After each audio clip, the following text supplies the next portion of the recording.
친구 여러분, 채널에 오신 것을 환영합니다. 으스스한 이야기들이 잠들기 전 또는 일할 때 편안하게 쉴 수 있도록 도와주는 밤의 속삭임 채널입니다. 시작하기 전에 이 영상을 몇 시에 시청하고 계신지 알려주세요.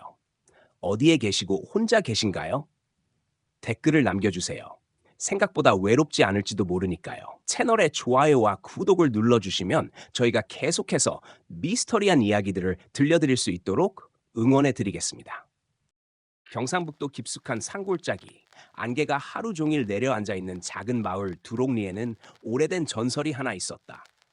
밤이 완전히 가라앉기 전 마을 어귀에 있는 낡은 정자 앞에서 눈이 없는 아이가 서성거린다는 이야기였다. 눈이 없다기보다 눈이 있어야 할 자리가 텅 비어 있고 그 속에서 검은 바람 같은 것이 들락거린다고 했다. 사람들은 그것을 정자 앞 애기 귀신이라고 불렀다. 아무도 본 적은 없지만 모두가 보았다고 말했다. 증언은 늘 같았다. 어둠이 내리고 정자 앞 촛불이 흔들리면 아이가 나타난다. 서울에서 온 민재는 그 말을 처음 들었을 때 코웃음을 쳤다. 촌에서 애들 겁주려고 만든 이야기겠지. 하다못해 요즘 애들은 귀신보다 AI를 더 무서워한다는데. 그러나 그가 두록리로 내려간 이유는 단순한 휴식이나 호기심 때문이 아니었다. 작년 겨울 그의 외할머니가 갑작스러운 의식장애로 쓰러져 요양병원에 입원했을 때 그녀는 의식을 잃기 직전까지 같은 말을 반복했다.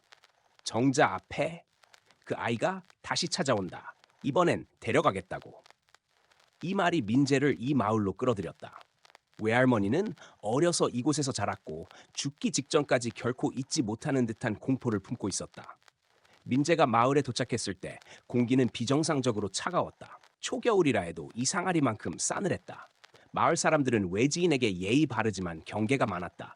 특히 그가 외할머니의 가족이라는 것을 알았을 때 분위기가 미묘하게 변했다. 동구 할아버지는 굽은 허리로 마을 입구에서 장작을 패다가 그를 바라보며 낮게 말했다. 박 노인은 아직도 그 애를 말했나 보지? 그 애라니요? 정말 그런 게 있는 겁니까? 말 안 하는 게 나아. 여기선 오래된 건 그냥 오래된 채 놔두는 게 맞아. 말투는 단호했지만 그 속에 묘한 떨림이 있었다. 민재는 외할머니의 옛집에 짐을 풀었다.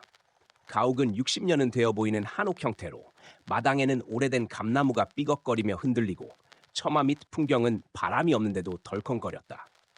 초저녁이 되자 어둠이 예상보다 빨리 내렸다.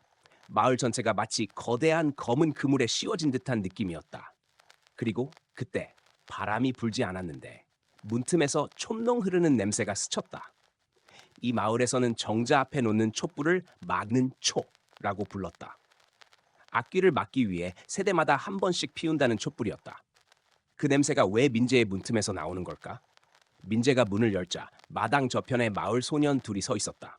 둘 다 얼굴이 잿빛이었고 손에는 하얀 초 하나씩을 들고 있었다. 형, 오늘 정자 앞 촛불을 형이 켜야 해요. 뭐? 박할머니 손자니까 순서가 온 거예요. 순서? 무슨 순서? 소년은 대답하지 않았다. 대신 두 아이의 얼굴에 있는 눈동자가 떨리며 한 방향을 가리켰다. 마을 어귀, 그곳에서 어둠 속에 정자가 어렴풋이 드러나 있었다. 그리고 정자 아래에 무언가 작고 하얀 형체가 서 있었다. 민재는 순간 숨이 멎는 듯했다. 그것은 아이였다. 키는 6살 정도, 혼령처럼 희미하다. 하지만 무엇보다도 눈이 있었다. 그러나 그것은 인간의 눈이 아니었다. 눈이 있어야 할 자리는 움푹 파여 있었고 그 안에서 새까만 연기 같은 것이 피어올랐다. 아이는 움직이지 않았다. 대신 마치 누군가의 이름을 부르는 듯한 속삭임만 들렸다. 민재, 제 자신의 이름이었다. 민재는 뒤로 한 걸음 물러섰다. 소년들은 이미 사라지고 없었다. 정자 앞 눈 없는 아이는 고개를 한쪽으로 꺾더니 아주 천천히 기계처럼 비틀린 각도로 민재를 향해 몸을 돌리기 시작했다. 그리고 아이의 빈 눈구멍 안에서 또 하나의 작은 얼굴이 나타났다. 그 얼굴도 눈이 없었다. 그 순간 마을 어디선가 풍경이 철썩 울렸다. 아이의 입이 찢어지듯 열렸고 돌아왔구나. 그 한마디가 밤 공기 속을 가르며 스며들었다. 그리고 사라졌던 촛불 냄새가 또다시 강하게 풍겼다. 너무 강해서 마치 바람보다도 먼저 공기를 밀어내는 느낌이 들었다. 민재는 깨달았다. 이 마을에서는 무언가가 그를 기다리고 있었다. 그리고 그것은 단순한 전설이 아니었다. 민재는 온몸의 기운이 빠져나가는 듯한 감각 속에서 천천히 뒤로 물러섰다. 아이의 형체는 바람도 없는 밤 공기 속에서 피어오르는 연기처럼 일렁이며 눈구멍 안에서 들락거리는 작은 얼굴들이 마치 서로 밀쳐내듯 꿈틀거렸다. 그것들은 말을 하지 않았지만 속삭이는 소리는 계속됐다. 민재, 이쪽으로 와. 마을 정자에서 들려오는 그 목소리는 분명 아이의 입술이 아닌 빈 구멍에서 울리는 것이었다. 그 음성의 방향 감각은 이상하게도 주변 전체에서 울리는 듯해 도저히 어디로부터 소리가 나오는지 구분할 수 없었다. 민재는 숨을 참으며 외할머니의 집 안으로 몸을 던지듯 들어갔다. 문을 닫는 순간 바깥의 소리는 기묘하게 뚝 끊겼다. 하지만 촛불 냄새는 더 짙어졌다. 마치 방 안에서 누군가 초를 녹이고 있는 것처럼. 방 안 한 구석, 외할머니의 낡은 장롱 옆에 작은 함 하나가 보였다. 민재는 본 적 없는 물건이었다. 그러나 함 위에는 외할머니의 익숙한 글씨가 적힌 작은 종이가 놓여 있었다. 민재야, 절대로 열지 마라. 종이에는 떨리는 글씨가 남아 있었다. 하지만 사람이 열지 말라고 하면 이상하게도 더 열어보고 싶어지는 법이다. 그리고 민재는 지금 이 마을에서 무슨 일이 벌어지고 있는지, 왜 자신이 정자 앞 촛불을 켜야 한다고 하는지 아무것도 모른다. 그는 망설이다가 결국 함을 천천히 열었다. 딱! 뚜껑이 열리는 소리가 새벽의 정적처럼 집안에 울렸다. 함 안에는 오래된 비단포가 있었다. 비단은 검고 마치 젖은 듯 축 처져 있었고 만졌을 때는 진흙 같은 끈적한 감촉이 느껴졌다. 비단을 펼친 순간 민재는 숨을 삼켰다. 그 안에는 작은 백제시대의 토우 같은 것이 있었다. 그러나 특이한 점은 그 토우의 얼굴에도 눈이 없단 것이었다. 눈이 있어야 할 자리는 깊게 파였고 그 속에는 검은 재 같은 것이 잔뜩 쌓여 있었다. 그리고 토우가 놓여 있던 비단 아래 두 번째 종이가 있었다. 외할머니의 글씨였다. 눈 없는 아이는 우리 집안이 붙잡아둔 원령이다. 정자 앞 촛불은 그 아이가 세상으로 나오는 문을 닫기 위한 것이다. 내가 죽으면 그 아이는 내게 찾아갈 것이다. 민재는 갑자기 몸이 떨렸다. 외할머니가 죽기 직전 왜 그렇게 겁에 질려 있었는지 이제야 알 것 같았다. 하지만 종이의 마지막 한 줄은 더 끔찍했다. 내가 마지막으로 막았던 문이 곧 열릴 것이다. 민재는 의자에 앉아 멍하니 종이를 바라보다가 계단 아래에서 무언가가 쿵 하고 떨어지는 소리를 들었다. 순간 심장이 멎을 뻔했다. 그 소리는 집 안에서 났다. 그 순간 방문 아래 틈에서 작은 그림자가 쓱 지나갔다. 그리고 또 한 번. 민재. 아까 정자에서 들리던 목소리와 똑같았다. 민재는 문을 벌컥 열었다. 그러나 계단 아래에는 아무도 없었다. 춤추듯 흔들리는 감나무 그림자만 달빛 속에 길게 드리워져 있을 뿐. 그때 계단 아래쪽에서 달그락하는 소리가 났다. 누군가가 좁은 공간을 기어가는 듯한 끔찍한 마찰음. 민재는 핏기가 사라지는 손끝으로 휴대폰 플래시를 켜고 계단 아래 구석을 비추었다. 거기에는 아무것도 없어야 했다. 그러나 그는 보았다. 작은 손이 어둠 속에서 천천히, 아주 천천히 기어 나오고 있었다.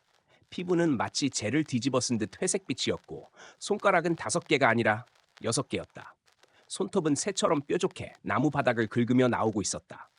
그리고 그림자 속 그 손의 뒤를 따라 작은 얼굴 절반이 기어 나오는 것이 보였다. 그 얼굴은 정자에서 본 아이와 똑같았다. 하지만 이 아이는 더 왜곡되어 있었다. 입가가 찢어져 귀 가까이까지 벌어져 있었고 눈 구멍은 더욱 깊고 넓게 파여 있었다. 어둠 속 얼굴이 숨도 쉬지 않고 그를 바라보고 있었다. 아니, 바라보고 있는 것처럼 들렸다. 어차피 눈이 없으니까. 돌아왔네. 그 순간 아이의 입이 벌어졌다. 입안에 눈알이 있었다. 수십 개는 되어 보였다. 작은 눈알들이 살아있는 것처럼 꿈틀거리며 서로 포개져 있었다. 민재는 비명을 삼키며 뒷걸음질 쳤다. 아이의 손이 그의 발목을 잡으려는 순간 갑자기 바람 같지 않은 바람이 집안을 가르며 들어왔고 빨간 빛이 번쩍했다. 문 밖에서 마을의 무당이 서 있었다. 흉한 비단천을 들고 입안에서 주문을 중얼거리고 있었다. 늦기 전에 나왔네. 박노인이 말한 그대로야. 너를 데리러 올 줄 알았어. 무당의 손에서 붉은 부적이 불꽃처럼 타올랐다. 그리고 계단 아래에서 기어 나오던 아이의 몸이 불타는 부적을 보자마자 소리 없는 비명을 내지르며 연기처럼 흩어졌다. 모든 것이 끝난 듯 보였지만 무당은 한마디를 던졌다. 저건 아직 몸을 다 드러낸 게 아니야. 그리고 덧붙였다. 그 아이는 네 가족의 죄에서 태어난 원혼이다. 민재는 말을 잇지 못했다. 무당은 떨리는 목소리로 아주 오래전부터 묻혀있던 이야기를 꺼내기 시작했다. 그 아이는 눈이 없는 게 아니야. 눈을 빼앗긴 거지. 무당은 숨을 길게 들이켰다. 내 외증조부가 그 애를 제물로 바쳤거든.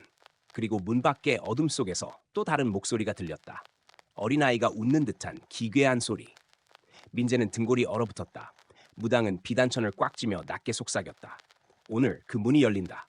무당의 말이 끝나자 집안의 공기가 갑자기 식어갔다. 겨울 바람보다 더 차가운 기운이 목 뒤를 훑고 지나가며 숨을 내쉬는 것조차 고통스러울 만큼 어둠이 밀려들었다. 민재는 떨리는 목소리로 물었다. 외증조부가 재물을 바쳤다고요? 대체 누구를? 무당은 그를 바라보며 고개를 천천히 저었다. 누구였는지 너도 이미 보았잖아. 민재의 머릿속에 정자 앞에 아이가 떠올랐다. 눈 없는 아이. 눈구멍 안에서 들락거리던 작은 얼굴들. 그리고 그 얼굴들이 반복해 속삭이던 그의 이름. 무당은 흔들리는 촛불을 내려다보며 조용히 말했다. 그 아이는 너희 집안이 원래 죽였어야 했던 아이가 아니라 품어야 했던 아이였다. 민재는 숨을 삼키며 속삭였다. 무슨 뜻입니까? 무당은 오래된 기억을 끄집어내듯 천천히 이야기했다. 그 애는 고아였다. 내 외증조부가 젊었을 때 마을에 떠돌던 병이 크게 돌면서 부모 잃은 아이들이 많았지. 그중 한 명을 외증조부가 거두어 키우기로 했어. 그녀는 말을 이어갔다. 하지만 그 아이에게는 특이한 능력이 있었다. 무당은 민재를 뚫어지게 보며 말했다. 사람의 죽음과 원념을 눈으로 본 거다. 민재는 식은땀을 흘리며 무당의 입술을 바라보았다. 아이가 본 것은 대부분 일어나면 안 되는 것들이었지. 어디에 원기가 숨어 있는지, 누가 죽음을 불러오는지. 마을 사람들은 처음엔 아이를 신의 자식으로 여겼지만 무당의 목소리가 떨렸다. 외증조부는 두려워했다. 왜죠? 무당이 대답했다. 그 아이가 내 외증조부의 죄를 봤거든. 그 순간 집 뒤쪽에서 쾅 하는 강한 충격음이 울렸다. 문틀이 흔들리며 먼지가 떨어졌다. 무당은 비단천을 더 꽉 움켜쥐고 말했다. 시간이 없어. 문이 거의 열렸어. 민재는 소리의 방향을 바라보며 물었다. 외증조부의 죄라니 무슨 죄를 말하는 겁니까? 무당의 입술이 굳게 다물렸다가 천천히 열렸다. 외증조부는 마을 사람들의 병을 막기 위해 저주받은 의식을 버렸어. 그녀는 말끝을 떨며 속삭였다. 눈이 모든 것을 본 아이를 신에게 바치면 마을이 산다고 믿었던 거지. 민재의 심장이 검게 식어가는 듯했다. 그럼 그 아이의 눈을 긁어 뺐어. 두 눈을 꺼내 불에 태웠지. 민재는 숨조차 쉴 수 없었다. 무당은 고개를 숙였다. 그리고 그 애의 시체를 정자 아래에 묻었어. 마기초를 세우고 후손들이 돌아가며 문을 관리하도록 했고 민재는 외마디 비명을 삼키듯 말했다. 그럼 왜 우리 집안이? 무당이 대답했다. 그 제의를 시행한 게 내 외증조부였고 처형한 것도 내 집안의 손이었으니까. 집 밖에서 아이의 목소리가 들렸다. 민재. 실제 목소리라기보다 산골 마을 전체가 동시에 아이의 이름을 부르는 듯한 울림. 무당의 손에 들린 부적이 갑자기 타들어가며 검은 재로 변했다. 이 집안은 그 아이의 원령을 가둬온 대가를 치른다. 할머니가 그 문을 마지막으로 막았지만 지금은 너에게 넘어온 거야. 민재는 뒤로 물러서며 떨리는 목소리로 말했다. 그럼 난 어떻게 해야 합니까? 그 아이를 다시 막으면 되는 겁니까? 무당은 눈을 감았다. 막는 건 네가 할 수 있는 일이 아니다. 그럼? 무당은 자리에서 일어서며 말했다. 그 아이의 눈을 되돌려줘야 해. 뭐라고요? 무당이 민재를 바라보며 조용히 말했다. 그 아이는 눈을 잃고 죽었기에 다른 사람들의 눈을 모아 채우고 있었어. 내 발밑에서 보았지? 입속에서 꿈틀거리던 것들. 민재는 갑자기 온몸이 서늘해졌다. 그 눈들은 원래 그 아이의 눈이 아니야. 내 집안 사람들의 눈이야. 민재는 숨을 멈췄다. 우리 집안? 무당이 고개를 끄덕였다. 내 할머니의 남편, 네 할아버지는 실명으로 죽었지. 내 어머니는 유난히 시력이 약했고 늘 눈을 고통스러워했어. 그리고 내 아버지는 결국 어둠을 보지 못한 채 사라졌지. 민재는 벽을 붙잡고 몸을 겨우 지탱했다. 모두 그 아이에게 눈을 빼앗긴 거다. 대신 문이 닫힐 수 있었지. 무당의 마지막 말이 공기를 얼렸다. 그리고 이제 마지막 눈이 필요해. 민재의 심장은 한순간 얼어붙었다. 설마 나를? 무당은 대답하지 않았다. 대신 집 뒤편에서 두 번째 충격음이 울렸다. 문이 찢어지듯 흔들리며 금이 갔다. 아이의 목소리가 더 가까이서 들려왔다. 민재, 와! 무당이 외쳤다. 선택해야 해.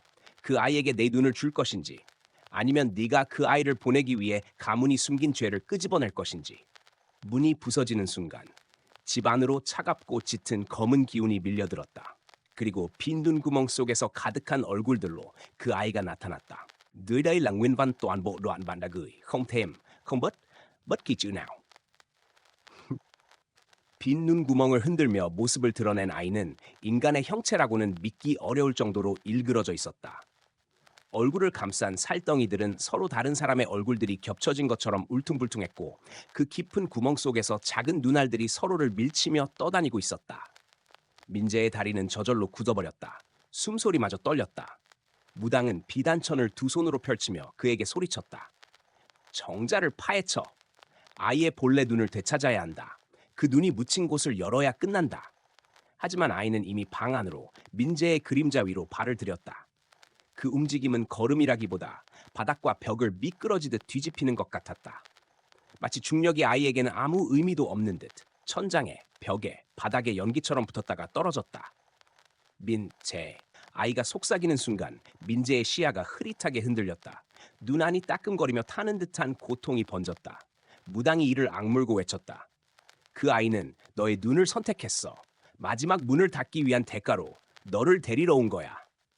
그 말이 끝나는 순간 아이는 민재 앞에서 멈춰 서더니 입을 벌렸다.